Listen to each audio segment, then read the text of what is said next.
Hello, everyone. I have the pleasure of introducing you Mr. Łukasz, and he's going to talk about WebGL with Python. Yes, Mr. Łukasz. All right.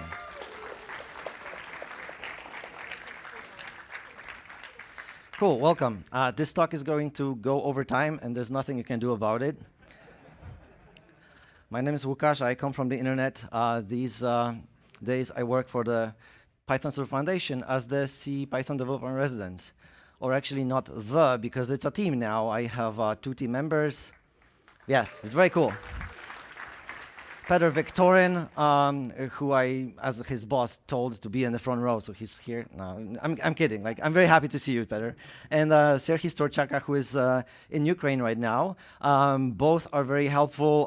Both are doing tremendous work. So now I can actually do some feature work as well, which is why with Pablo and Lisandros, we're working to make the REPL a little better for 3.13. So yeah, this is looking pretty exciting. But today, I'm actually going to be talking about something way different, which is 3D experiences that you cannot see because they're all in red, and this is actually lighting light or straight on the projector.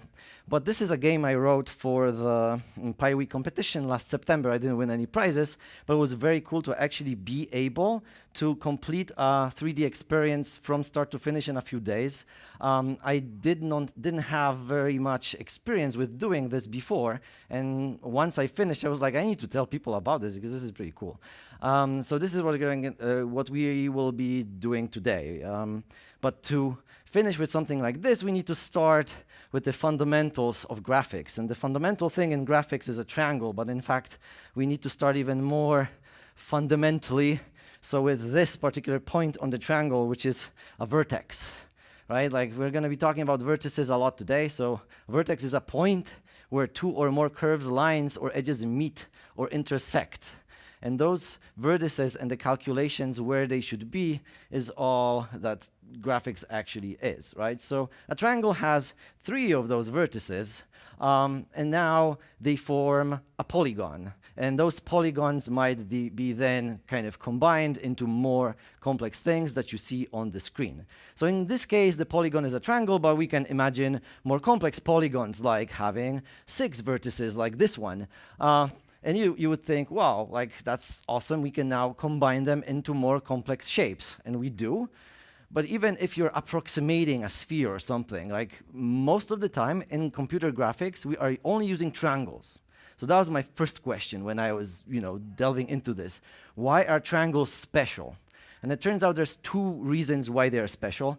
So the first one is that if you have any polygon that has more than 3 vertices, they might be a little unintuitive. Here you might think the white background is like a piece of paper, so the points lie on that plane, everything is fine. But if we actually change the point of reference, we might see that, okay, 3 of those are on a plane, but the 4th is somewhere else. And in fact, there is no single plane that we can apply here to cover all 4 vertices. And this is problematic because calculating occlusion, so what covers what, becomes way more complicated if you cannot treat polygons as flat, as faces. So we don't do this, but it gets even better. If you have more than 3 vertices, you might connect the dots and think, I know what that shape is, but there is more than one way to actually complete that shape. And this would complicate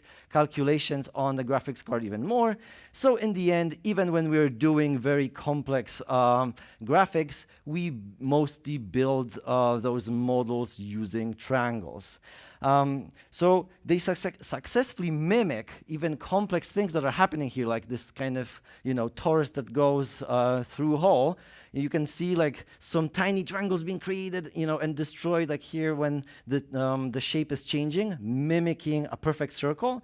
But it's good enough for us, especially if we are not showing the wireframe, but we are showing the shape with shading.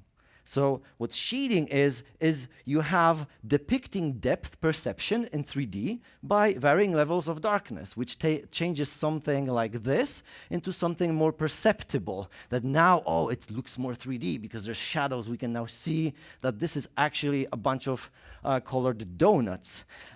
So those programs for the GPU that calculate this are called shaders. And the ones that are calculating things that happen on the 3D objects, people often call them materials. So you might have this rubbery material that we have here, but you might have something more reflective, glassy, or metally, or whatever.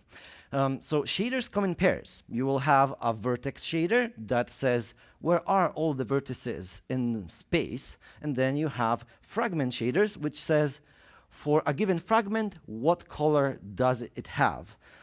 So those shaders are written in different languages depending on what kind of technology you're using for graphics.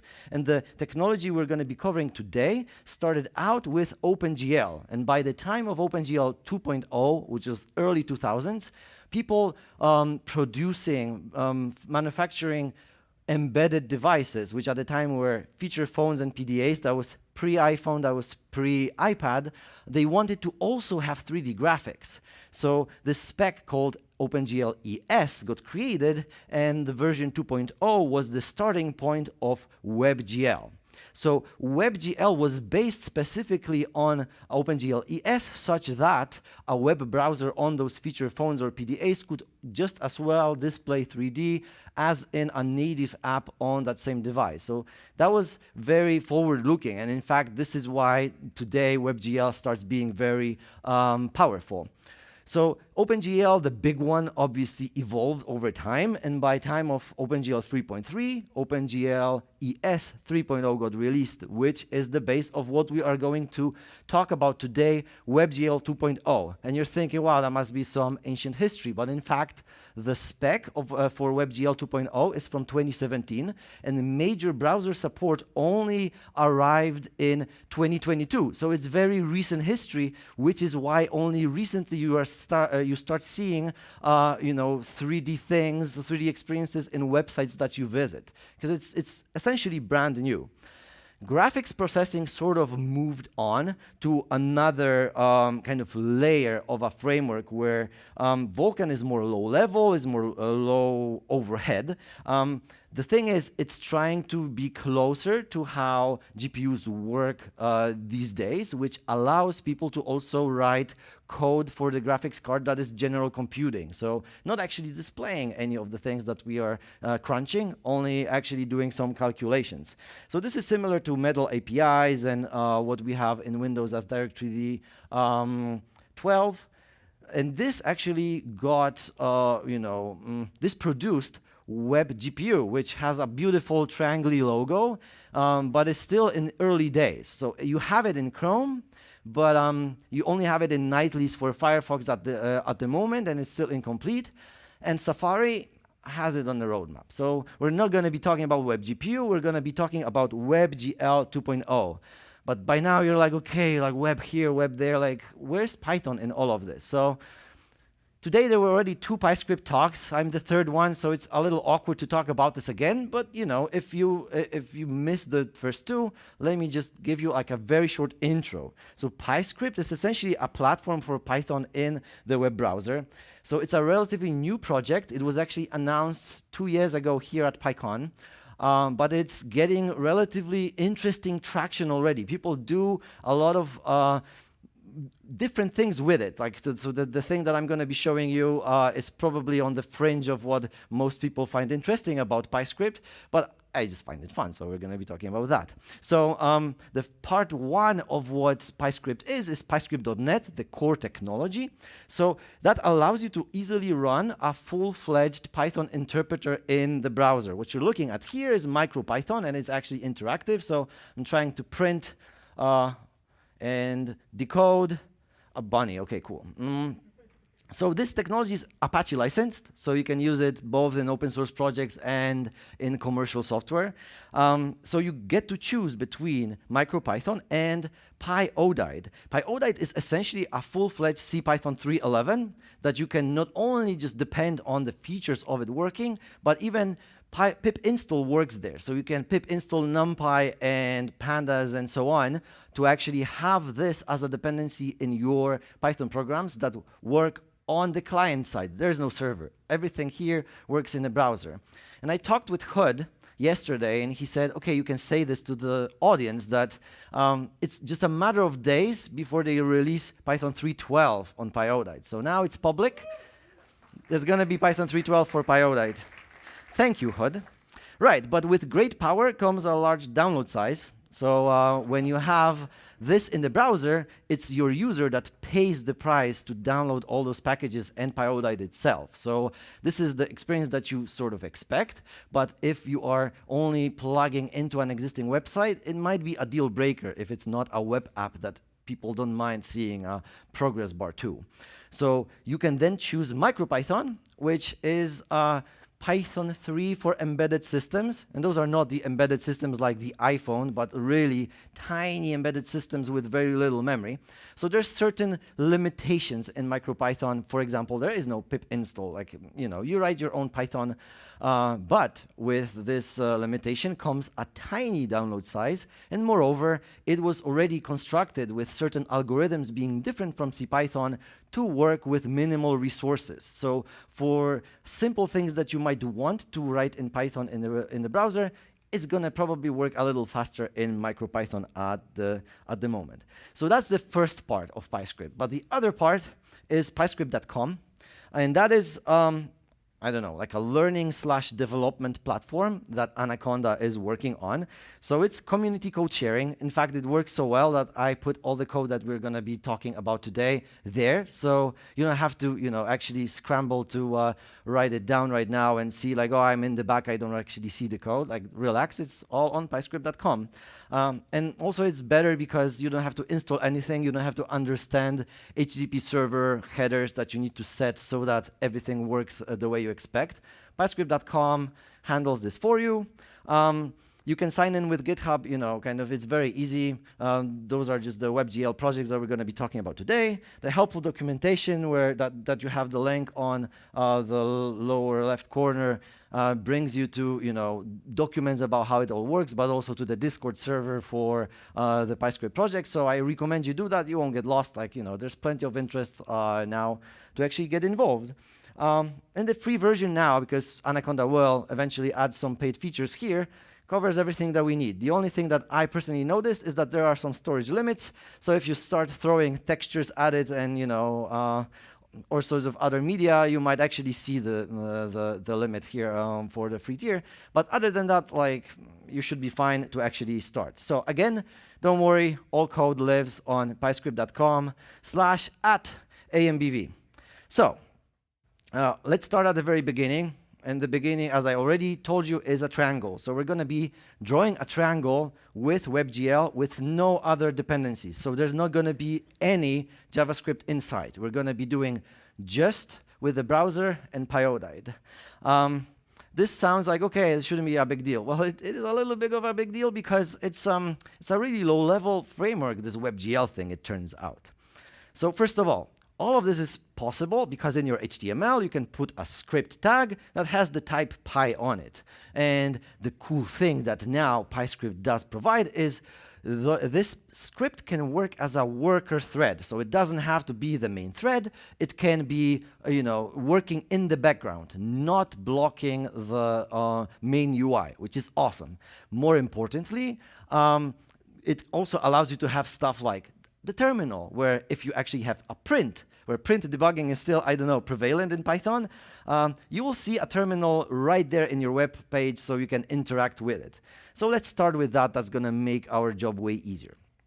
So the main program is this. We're going to initialize WebGL, which sounds easy. You're going to see it's easy, but it's just verbose. And then we're going to have a single render frame that we're going to make. And that's it. And then we're going to add the print, because if we already have the terminal, then why not? Right. So, initialize WebGL. You see there's some global document variable that we're using that is imported from PyScript that is essentially that same document object that you know from JavaScript, has the same API. So first we use the query selector to actually get our canvas and the WebGL context on it. If your browser doesn't have WebGL support, then we're going to be a little sad, but that actually shouldn't really happen anymore. I didn't find any browser that didn't. It is working even on this phone that I hold in my hand right now. So finally, we just resize the canvas to whatever display size we have, and then start the actual initialization, which you see in line 52. We clear the buffer. We read the pair of the vertex of the shaders from our HTML, compile them, and create a program that we then attach to our canvas. But wait, there are shader programs in our HTML? Yeah, I just collapsed those scripts in the slide before. So now let's see the GLSL. Is it scary? No, it's sort of like a C-like language, and here it only takes up an entire slide because there's a ton of comments. In fact, we have this shader pair where the vertex shader that says, where are the vertices? We are defining an attribute, which means a way in from our Python program to write to the graphics card. And what we are writing to the graphics card is just positions of the vertices. And in fact, this is such a simple shader that the only thing we're doing with it is assigning this position of the vertices to a global variable in this GLSL language, which is called GLPosition, right? And GLPosition holds the position of the current vertex that is being calculated. And fragment shader is even simpler because we don't accept any input. We just say there's going to be some reddish purple color that we're going to be assigning to any fragment that we are drawing at this point. This is something you don't typically do unless you are into playing with shader toy and actually working in shaders. Later on, we're going to actually kind of skip over all those details and just work in higher level code. But for now, this is what is required for WebGL to show anything on the display. Right. So back in our initialize WebGL function, we see that after we attached the program, we need to find this special A position variable that is our way in to inform the shader that we're going to be doing something. We're going to be sending it the vertex positions. So we get it, and then we create the buffer on the graphics card for the positions, and we return the GL context because we're going to be calling more APIs on it, and the special attribute location, because this is where we're going to be actually writing our vertices to. So without further ado, like creating shaders and creating programs is mostly just boring boilerplate. The only interesting part here is error handling, where if you have actual errors in your GLSL code, we need to actually stop you and say, okay, I don't know, some syntax error or whatever, this is invalid shader code. This won't happen in this example, but it might if you're actually fiddling with the shader. So there's some error handling here. But the actual render, again, it looks like an entire page of code, but that's only because I am literally commenting everything that I'm passing to the 3 calls to WebGL that we're doing here. So first, in line 80, we fill the buffer with the positions of the vertices in our triangle. Then in line 88, we explain to the graphics card what that data actually is. So it is here where we explain that the single dimensional array, because it just misformatted, right? But it's actually holding 2 components per iteration. So it's 2D coordinates. And then finally, in line 93, we tell the graphics card to draw the triangle. And that's it. So let's see how that actually works in practice. You press run, you have all this PyScript initialize, everything downloaded, the shaders are being compiled. I'm still speaking. Okay, fine. And there's a triangle. That was a lot of work for something that's maybe not super impressive, but the thing is, we achieved the goal. There was WebGL with just Python, no like cheating with a framework that is hundreds of thousands lines of code that we don't see. We did the super fundamental basic thing. So we can see actually how it works. And the interesting piece of this is that, okay, this is static, but we can make it animate relatively easily by, for example, changing the positions from just a hard-coded list into something that we actually pass one of the coordinates as an argument. And now in our main function that before only called render once, we're going to loop over render and some maybe not entirely beautiful code, but the point is that it is going to animate things. You might have noticed, oh, it's an async def now, and there's even a module level await. How is that possible? Well, because we are in the browser and it does have its event loop, so we can just use that. We only need to tell the script tag that the worker is now asynchronous. So the result of this is going to be pretty interesting because you press run, you again have to wait and I have to speak until it loads.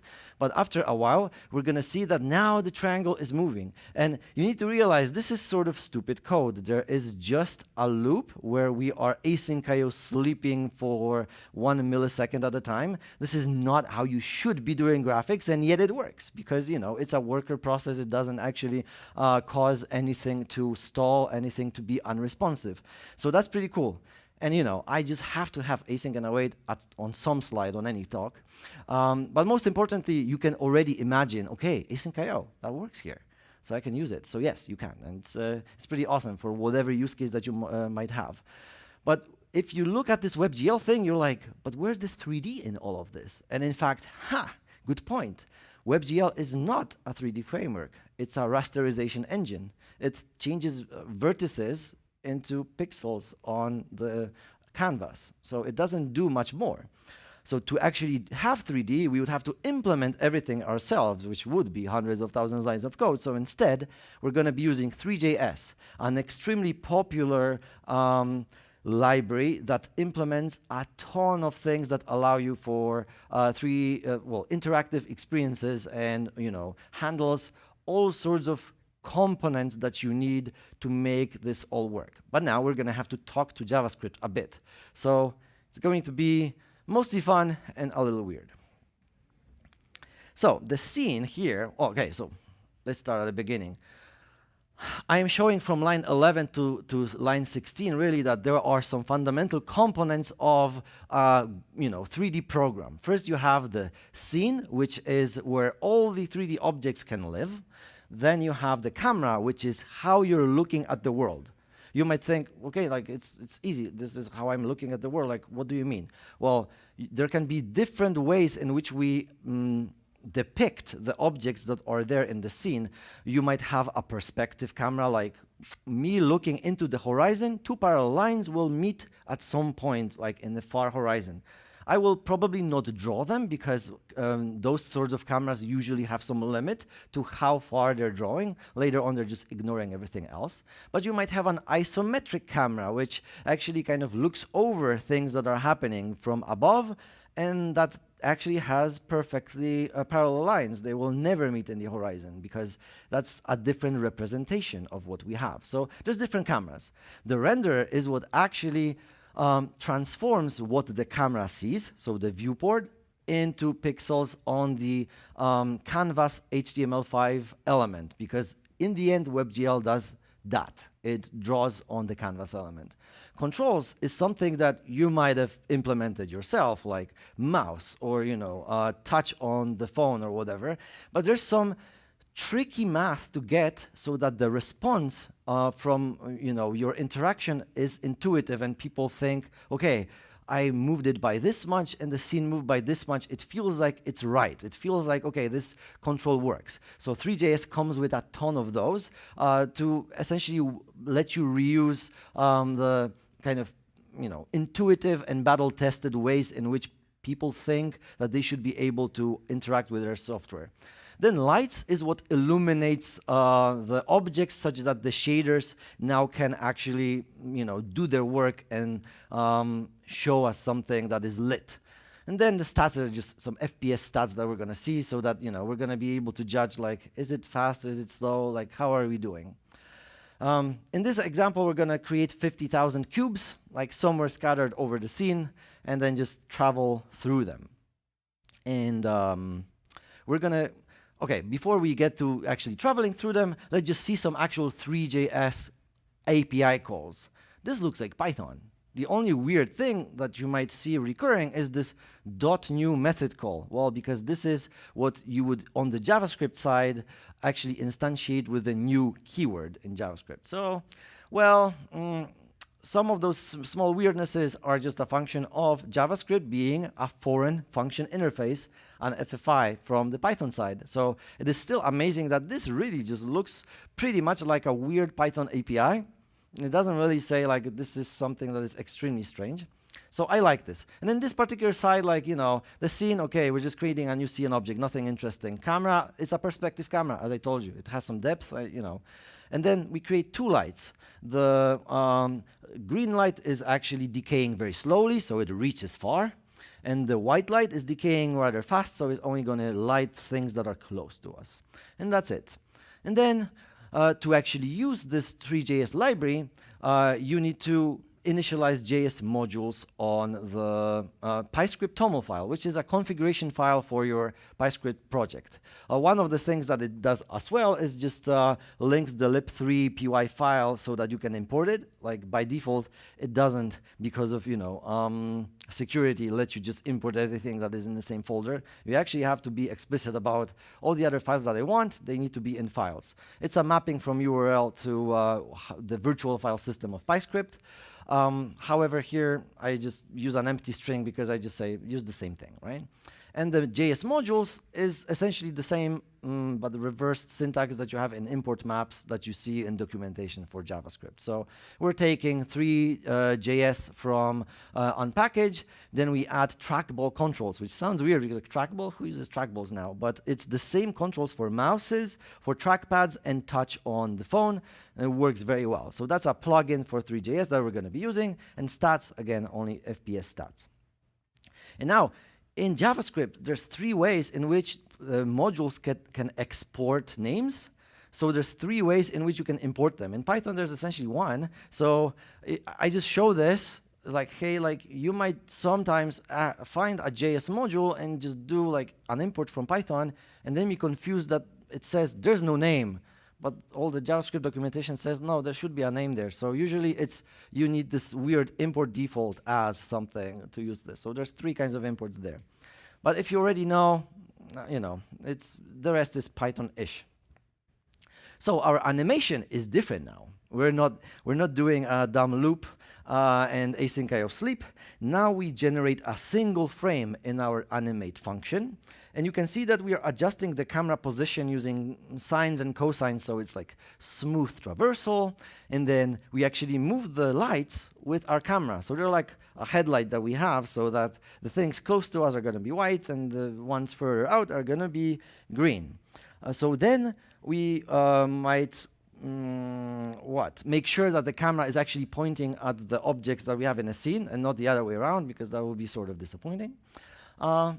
And after we did everything and ended the stats, we request the window, which is the browser, to tell us when it needs another animation frame. So now it is the browser pacing the animation. Okay.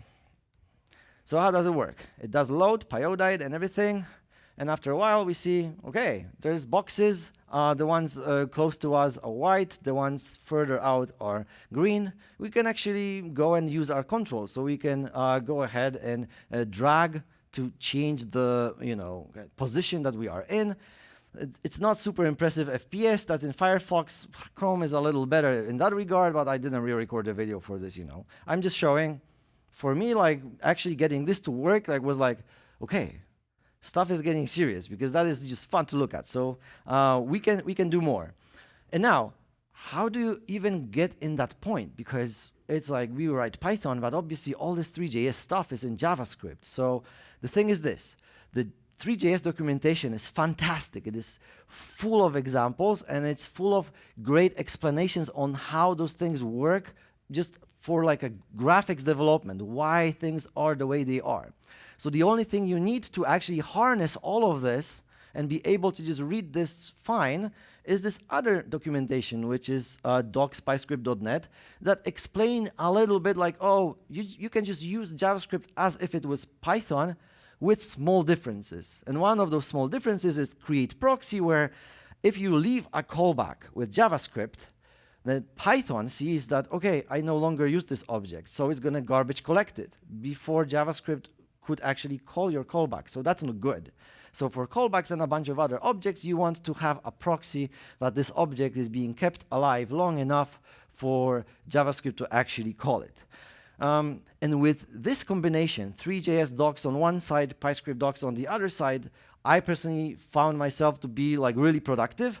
The most annoying thing that I found myself doing was the more you look at JavaScript docs, the more you put semicolons in your Python code. It's just so now, okay, as much as we like cubes and triangles and whatnot, how about we do something actually more impressive, which will have some textures on it and some actual 3D models that are going to have some, metal roughness to them and so on and so on. Okay, let's do it. So here we're going to essentially create this scene. So I also wanted to show you the preview because that's how you work in PyScript.com, where you can see on the same screen while coding the result like right away, which like I find this pretty cool.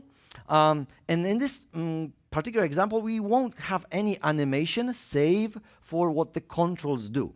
So you can see in render that render is essentially just saying, render, please render the scene as seen by the camera. And there's just stats at the beginning and end. In the initializer, we actually add the event listener to changes of controls to make the rendering. So that is also a perfectly fine way to do this, because for things that are interactive and they don't change on their own, this is way more battery saving, right? We're not actually actively beating, the graphics card with frames. We only ever re-render when we need to. So this is much more kind of suited towards web pages that actually allow you, I don't know, to look at a car, around it and so on and so on. So here we actually see examples of this create proxy that I talked about, like the render.js here is just like a function call, but you can also just use create proxy as a decorator, which I'm doing here with the texture callback that is now collapsed, and the model callback. We're going to look at the callbacks next. Just wanted to show you the entire kind of path here. Right. So the actual texture callbacks and model callbacks are pretty easy. They essentially just say, okay, now we have something downloaded, right? Something downloaded, like the texture is the background texture that we have, and the model callback is the GLTF, which is a format for 3D models. So it has all the information about the edges, vertices, faces, but also textures and so on and so on. Yeah, and that's it. But how do we actually load the textures and the models? We're going to see that next. But before we get there, let's actually see the texture that we have here for our background, because I find it pretty interesting that this texture is a 360 photo. It's an HDR photo. So you see like this, like you kind of see this in this particular projector, like the sun there, like it's super bright compared to like everything else in the scene. So we load this with a special RGBE loader. And this entire loading is us passing a URL. We don't have to do anything else. The browser handles this for us. So no requests, no actual handling of like buffering or whatever else. We just say, okay, download this, and when you're done, call our callback. Same with the model, same with the texture. So finally, when we get to it working, we can see that indeed when we are dragging, we can see that the surface here is not perfectly glassy. There's some metallic imperfections. There's an actual shadow here, which is interesting because now it means the actual sun, right? The real sun is lighting the scene, which is pretty cool because we're using HDR to inform the scene that this is where light comes from. So there's no actual lights like artificial lights here defined by us in code. We are using an image that already has this lighting by itself. And I find it extremely satisfying that this is the way it works. So yes, the fun thing that you might see is that the FPS counter is super confused by us actually only refreshing when we're dragging, so maybe the FPS counter shouldn't be here, but I realized this too late when I was making the slide, so don't tell anybody. Right, so you're saying, okay, this is so cute, right? Python logo, nice, but my work requires me to do productive things. Give me something that is data-driven. I want something that, like, has like data on a map and I can see things and click on things. Like, is that possible? Well, like, you can already do this with what I showed you already. But if you're like, no, like, I need something more high level than this, then how about you use DeckGL? This is one of the examples that actually come with PyScript, but I kind of modified it here and there so that it actually fits on the slide here. So this is an app made with Panel and Param. Like, you don't really need to read this code, like, and again, all the examples are on PyScript.com. But what I wanted to show you here is that this is a reactive app now that has some controls, and it downloads a CSV file with data of taxi trips in Manhattan. So you can actually see where people are going, during the day and night. So how does that look like? Well, to me, pretty impressive. I mean, wow, like, this is real world data. We have a real world map using Mapbox. You can actually see across the hours how the trips change. You can even like change some of the parameters here, but more impressively, you can go into a particular spot and see what trips were there from that particular origin. And if you're careful enough, you can actually see the raw data of CSV. You can see somebody was stingy on the tip here. But in the background, this is actually WebGL as well. You just don't write it. And the amazing thing about this is that Panel and Param are Python frameworks. So you don't have any of this translation, thinking, .new, semicolons, and create proxy. You can just write Python and have this, which I found super amazing, right? Like, this is things that you might do with this. And yeah, like, I could play with this for hours, but we need to go to the lightning talk. So let's do that. Thank you for your attention.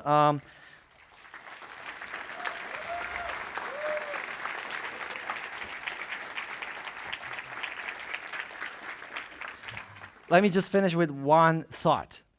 I find, like, this particular year at PyCon, like, a lot of people are sort of nihilistic, saying like, like, LLMs are gonna now like write code for us, and the generative AI is going to like replace artists and whatever. But like, knowing low-level stuff on like, oh, this is how vertices work, this is how the graphics card does things and whatnot, I think this is always going to be kind of valuable, and mostly it's fun. And 3D is now everywhere, and being able to actually kind of harness our Python experience to write experiences with the web browser, so you don't have to install them, because you can just give people a link that they can run on their phones and they'll just run, and that's Python. Like, for me, that is super optimistic. So yeah, like, don't be afraid of the LLMs, just go and do something fun.